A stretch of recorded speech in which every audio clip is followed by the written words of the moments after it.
출애굽기 16장 1절에서 12절 말씀. 이스라엘 자손의 온 회중이 엘림에서 떠나 엘림과 신의 산 사이에 있는 신 광야에 이르니 애굽에서 나온 후 둘째 달 15일이라. 이스라엘 자손 온 회중이 그 광야에서 모세와 아론을 원망하여 이스라엘 자손이 그들에게 이르되 우리가 애굽 땅에서 고기가마 곁에 앉아있던 때와 떡을 배불리 먹던 때에 여호와의 손에 죽었더라면 좋았을 것을 너희가 이 광야로 우리를 인도해내어 이 온 회중이 줄여죽게 하는도다. 그때에 여호와께서 모세에게 이르시되 보라, 내가 너희를 위하여 하늘에서 양식을 비같이 내리리니 백성이 나가서 일용할 것을 날마다 거둘 것이라. 이같이 하여 그들이 내 율법을 준행하나 아니하나 내가 시험하리라. 여섯째 날에는 그들이 그 거둔 것을 준비할지니 날마다 거두던 것에 갑절이 되리라. 모세와 아론이 온 이스라엘 자손에게 이르되 저녁이 되면 너희가 여호와께서 너희를 애굽 땅에서 인도하여 내셨음을 알 것이요. 아침에는 너희가 여호와의 영광을 보리니 이는 여호와께서 너희가 자기를 향하여 원망함을 들으셨음이라.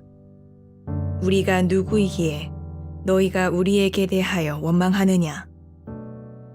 모세가 또 이르되 여호와께서 저녁에는 너희에게 고기를 주어 먹이시고 아침에는 떡으로 배불리시리니 이는 여호와께서 자기를 향하여 너희가 원망하는 그 말을 들으셨음이라. 우리가 누구냐? 너희의 원망은 우리를 향하여 함이 아니요 여호와를 향하여 함이로다. 모세가 또 아론에게 이르되 이스라엘 자손의 온 회중에게 말하기를 여호와께 가까이 나아오라. 여호와께서 너희의 원망함을 들으셨느니라 하라. 아론이 이스라엘 자손의 온 회중에게 말하매 그들이 광야를 바라보니 여호와의 영광이 구름 속에 나타나더라. 여호와께서 모세에게 말씀하여 이르시되 내가 이스라엘 자손의 원망함을 들었노라. 그들에게 말하여 이르기를 너희가 해질 때에는 고기를 먹고 아침에는 떡으로 배부르리니 내가 여호와 너희의 하나님인 줄 알리라 하라 하시니라.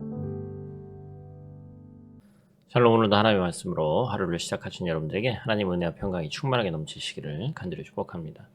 2025년 6월 24일 화요일 출애굽기 16장 1절에서 12절 말씀을 가지고 원망하는 백성 반응하시는 하나님이라는 제목으로 함께 말씀 나누도록 하겠습니다. 우리는 하루하루 살아가면서 수많은 감정과 마주합니다. 때로는 기쁨과 감사, 때로는 분노와 낙심으로 하루를 열고 닫기도 하죠. 그런데 그런 감정들 중에서 가장 흔하게 찾아오는 것 중에 하나가 실망하고 또 조금 더 나아가면 원망하는 감정입니다. 생각해보면 우리는 감사를 배우고 기쁨을 선택해야 되지만 원망은 배우지 않아도 자연스럽게 나오는 감정이라고 제가 일전에도 한번 말씀드린 적이 있는데 살면서 한 번쯤은 왜 하필 나에게 이런 일이 생기지? 내가 뭘 잘못했다고 왜 나에게만 이런 일이 생기는 걸까라는 그런 생각들을 품어본 적이 있을 것입니다. 오늘 본문 속 이스라엘 백성이 그렇죠. 그들은 노예의 땅 애굽을 탈출해서 하나님의 인도하심 속에서 광야를 걷고 있었습니다. 그런데 조금 이제 허기가 지니까 곧바로 불평하고 원망하기 시작하는 것이죠. 오늘 이 아침 우리는 그들의 원망을 통해서 우리 마음속에 숨은 감정을 한번 바라보고자 합니다. 그리고 그 원망 너머에 계신 하나님의 인도와 은혜를 다시 발견하는 저와 여러분들 되시기를 간절히 축복합니다. 오늘 본 말씀 통해서 우리 첫 번째로 기억해야 될 것은 과거가 더 낫다고 말할 때 믿음은 후퇴한다 라는 것입니다. 3절 말씀 우리 한번 같이 읽죠. 이스라엘 자손이 그들에게 이르되 우리가 애굽 땅에서 고기 가마 곁에 앉아있던 때와 떡을 배불리 먹던 때에 여호와의 손에 죽었더라면 좋았을 것을 너희가 이 광야로 우리를 인도해내어 이 온 회중이 줄여 죽게 하는도다. 이제 뭐 시작되는 거예요. 그쵸? 불평 불만이 이제 계속해서 뭐 이번 한 번뿐이 아닙니다. 앞으로도 계속 되는데 충격적이죠. 차라리 애굽에서 고기 먹다 죽었으면 좋았을 텐데 지금까지 하나님께서 베푸신 은혜와 능력을 모두 잊은 채 고작 인제 뭐 한 달 남짓 지났는데 이 배고픔에 대해서 자신들의 과거를 미워하고 있습니다. 이들의 이 말은 지금 노예 시절 고기와 떡이 오히려 행복했다. 자유를 제한받는 뭐 지금도 사실은 어떤 뭐 신분이 있는 사회는 아닙니다만 어떤 계층적인 그런 게 있잖아요. 많은 돈 많은 사람, 또 적은 사람, 뭐 노동자 계층 막 이러면서 얘기하잖아요. 그죠?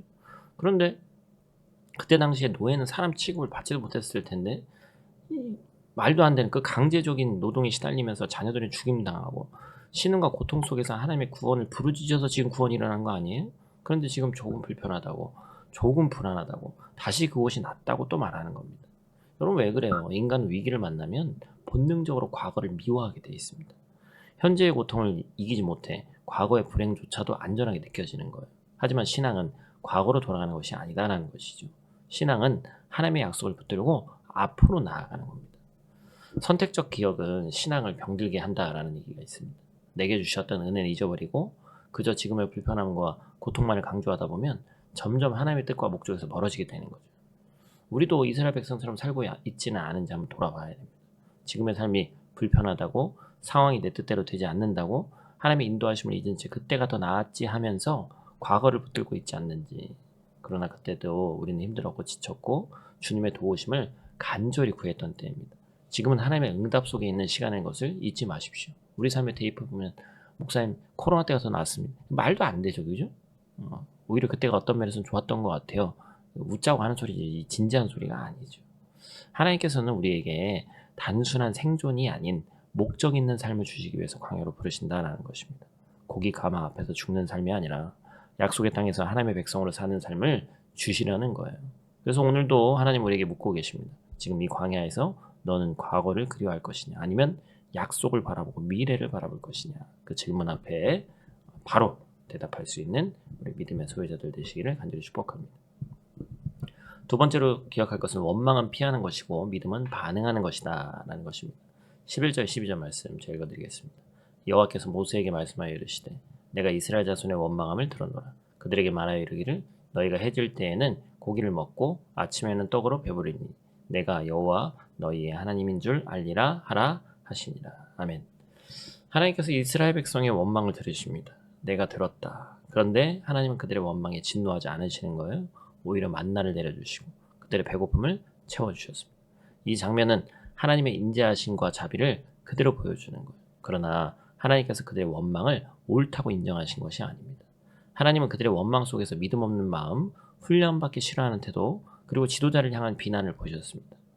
원망이란 단순한 불만이 아니죠. 원망은 책임을 회피하는 태도입니다. 이게 다 너 때문이야. 왜 나한테 이런 일이 생겨야 돼? 이런 말들은 결국 상황을 직면하지 않겠다는 선언이에요. 그러나 믿음은 반응하는 겁니다. 믿음은 지금 이 환경에서 하나님께서 무엇을 하시는지 묻는 거예요. 왜 광야인가? 왜 고통이 반복되는가? 왜 만나를 날마다 주시는가? 하나님께서는 이스라엘 훈련시키고 계신 것이죠. 그래서 매일 아침 하나님을 의지하게 하시고 날마다 기도하게 하시고 조금씩 순종하게 하셨습니다. 그런데 이스라엘은 그 훈련이 귀찮고 괴롭고 낯설고 지도자를 향해서 화살을 돌리는 거예요. 하나님께 직접 말은 못하겠고 모세와 아론에게 분노를 쏟아낸 것입니다. 지금 우리도 그렇죠. 가족에게, 교회에게, 목회자에게, 또한 리더들에게, 사회에게 화살을 돌리면서 원망하지만 사실 그 마음속 깊은 곳에는 하나님의 길이 싫은 거예요. 이전에 살던 삶이 더 좋다 이거예요.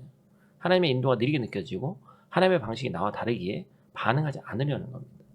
사랑하는 성도 여러분, 원망은 피하는 것입니다. 하지만 믿음은 반응하는 것이죠. 하나님은 지금도 우리에게 묻고 계십니다. 광야 속에서도 너는 나에게 반응할 수 있겠니? 오늘 하루를 시작하면서 원망 대신 하나님께 반응하기로 결단하는 저와 여러분들 되시기를 간절히 축복합니다. 이스라엘 백성의 광야 원망은 단지 과거를 그리워하는 것이 아니었습니다. 그것은 믿음의 후퇴였고 훈련을 거부하는 태도였고 하나님의 약속을 의심하는 행위였습니다. 그러나 하나님은 그 원망에도 불구하고 만나를 내려주셨습니다. 하나님 그들의 필요를 아셨고 그들의 연약함을 누구보다 더 잘 아시고 무엇보다 그들과 끝까지 함께 하시겠다는 언약을 지키셨습니다. 오늘 우리의 삶에도 원망하고 싶은 상황들이 있을 수 있습니다. 하지만 그때마다 주님의 인도하심을 떠올리시고 이렇게 고백하시길 바래요. 주님, 이 상황이 힘들지만 또 알 수 없는 길에 놓여 있지만 저는 주님의 사랑입니다. 원망 대신 믿음으로 반응하고 끝까지 신뢰하겠습니다. 과거를 미워하지 않고 오늘의 훈련을 통해 더 깊어지겠습니다. 광야를 믿음으로 건너는 사람에게 하나님은 반드시 먹을 양식, 하늘의 만나를 주시는 줄로 믿습니다. 오늘 하루도 그 은혜로 말미암아, 그 양식으로 말미암아 승리하는 저와 여러분 되시기를 간절히 축복합니다. 우리 다 같이 있는 자리에서 함께 기도하고 마치도록 하겠습니다. 사랑과 자비의 아버지 하나님, 오늘 아침도 말씀 앞에 우리를 부르시고 우리의 마음을 깨우시니 감사를 드립니다. 우리는 자주 원망합니다. 상황이 뜻대로 되지 않을 때, 또 기도한 대로 응답되지 않을 때 우리는 입술로는 말하지 않아도 마음속으로 원망하고 또 과거를 이스라엘 사람처럼 그리워하고 사람을 탓하고 주님의 뜻을 외면하려 했습니다. 하나님, 이 시간 한량없는 은혜로 우리를 용서하여 주시옵소서. 우리의 연약함을 덮어주시고 원망 속에 숨은 상처와 갈등을 주님의 은혜로 채워 주시옵소서. 오늘 하루 목마르지 않게 하시고 새 물을 허락하시는, 또한 만나를 허락하시는 귀하고 복된 삶으로 살아갈 수 있도록 도와주시고, 하늘로부터 공급되어지는 것이 얼마나 우리에게 갈증을 해결해 주는지를 깨닫는 귀하고 복된 오늘 하루 될 수 있도록 하나님 도와주시옵소서. 이해되지 않는 상황이 너무나도 많습니다. 그러나 주님이 함께 하신다는 믿음으로 걷게 하시고 훈련으로 받아들이는 겸손한 마음 오늘도 허락하여 주시옵소서. 모든 영광 주님께 올려드리며 예수님 귀하신 이름으로 기도드립니다. 아멘.